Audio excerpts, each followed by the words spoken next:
Hello, welcome back to my channel. Today, as you guys can see, I have this tiny little replica of a Hotpot scene. It has beef, lotus root, mushrooms, and all different kinds of stuff. And yeah, let's get started. So first up, I kind of just went on the internet and I scrolled around and looked at what kind of Hotpot stove I wanted to make. And once I found the one that I wanted, I kind of just grabbed a ball of black clay and I put the cling wrap on top and I pressed it with a flat surface to make a flat pancake. And then I put my tiny little miniature hot pot that I got online, and then I kind of measured out how big I wanted the stove to be, and I just used a blade to slice off the edges.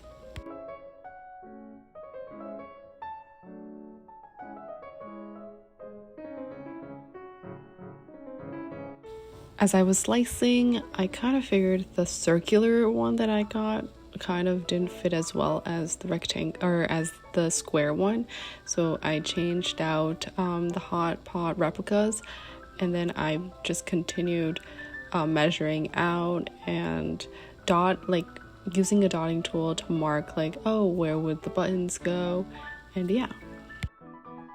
As you guys can see right over here, I'm actually just making another slab of black clay, and then I'm putting it under the larger one to make the base for the Hotpot stove. I took another ball of black clay and then I put it on top by the side of the stove, and then I flattened it out, used a needle tool to poke a dot in there, and that will actually be the outlet that will be linked to the plug.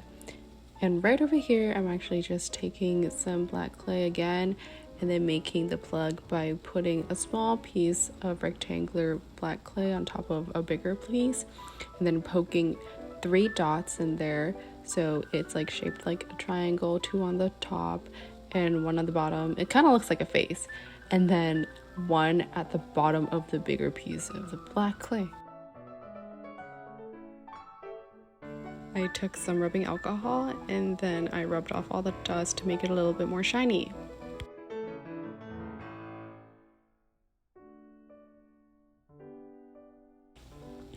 So as I was shopping, I came across these miniature plates in Daiso, and I was actually super stoked.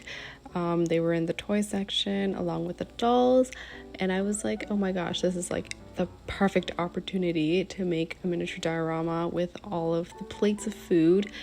And they were super easy to take off. I just screwed off and then it was off, but there were some remnants of the plastic, but that was pretty easy. I just cut it off with a blade, and look at how pretty they are. So now it's actually time to make the food. So the first thing we're going to be making is the beef. I feel like it's a staple when we're doing Hotpot.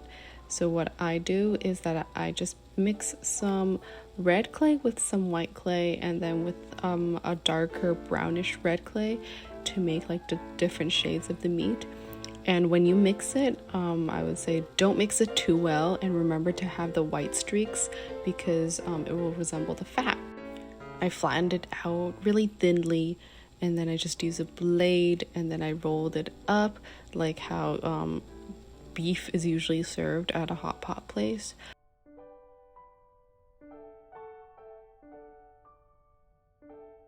I stuck each of the beef rolls together into a tiny group, and then after many minutes, I finally have a plate of shaved beef.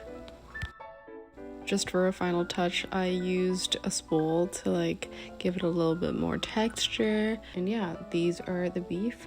And right over here, I'm making enoki mushrooms. I rolled out a ball of white clay, and then I cut it in half and used a dotting tool to make a dent in the middle, and then I put a very small snake of clay to resemble the stem of the mushroom.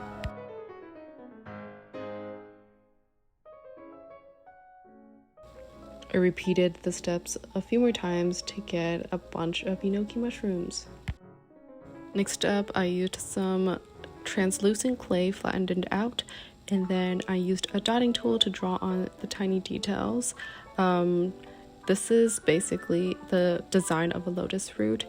Very rough design, and then I just cut it off, tried my best to kind of shape it like how you would kind of shave off the skin off of a lotus root, and grouped them together with a few other pieces.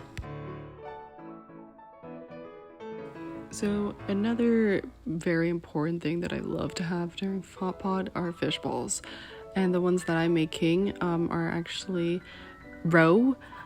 They have a very special shape to it. It's usually a dollop, so what I did was just I squeezed the top to make it a little pointier, and they are going to be the mentaiko fish balls that I usually have.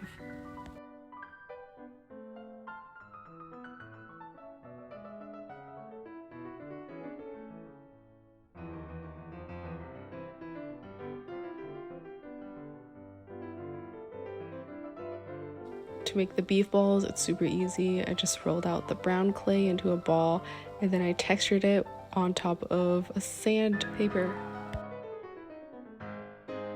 I didn't do this on camera, but I also made some fish tofu out of tan yellow clay, and then I did the same steps, textured it, but instead of rolling it into a ball, I just cut it into a small rectangle.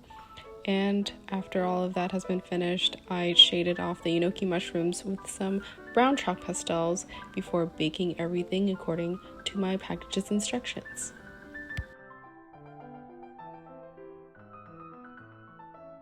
So after everything has been baked, this is what it looks like. So to work on the stove, first I cut out small pieces of wire. I just took the pieces from an eye pin, and then I glued it into each of the holes to the plug to resemble the pins of the plug.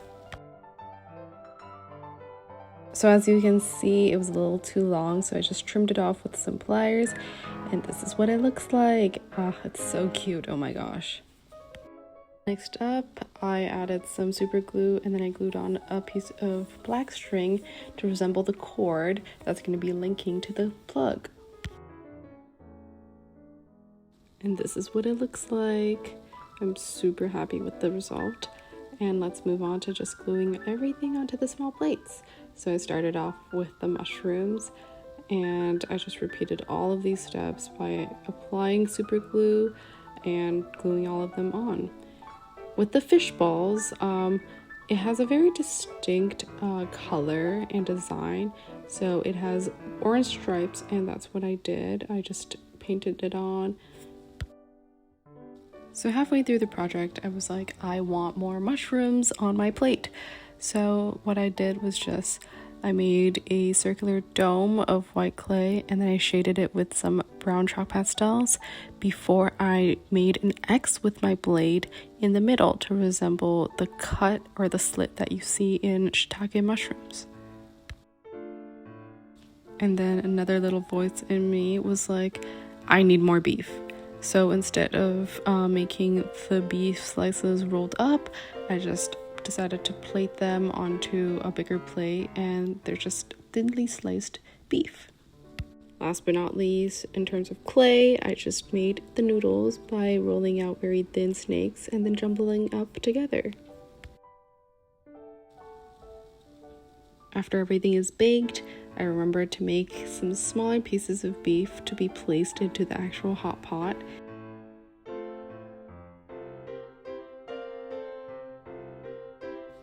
And to make the broth, I just added some UV resin and mixed it in with some light yellow chalk pastels to make the clear broth. And I put all the food in. And I repeated the step with the spicy broth, which basically is the same process, but I just added red chalk pastels instead of yellow. I painted on all the tiny little details like the on-off buttons, and then I went over it with a layer of glaze, which was basically UV resin, and then I placed it under the UV lamp for a bit to cure. And this is the final product. It's super shiny, and I'm genuinely in love with the plug that I made. And then the hot pot even has a lid, and after I arrange everything, it genuinely looks super realistic, and it looks like I'm about to have hot pot. I genuinely really love working on this project. Making this really took me back to home. I really miss having Hotpot during the winter time, because right now it's summer and it's a little hot. But once wintertime rolls around, I'm going to be pulling out my Hotpot stove and doing Hotpot. And yeah, if you guys enjoyed this tutorial, please give it a thumbs up and subscribe. Comment down below what your favorite Hotpot plate is, or if you never tried Hotpot, what would you like to try? And I'll see you on the next one. Bye bye.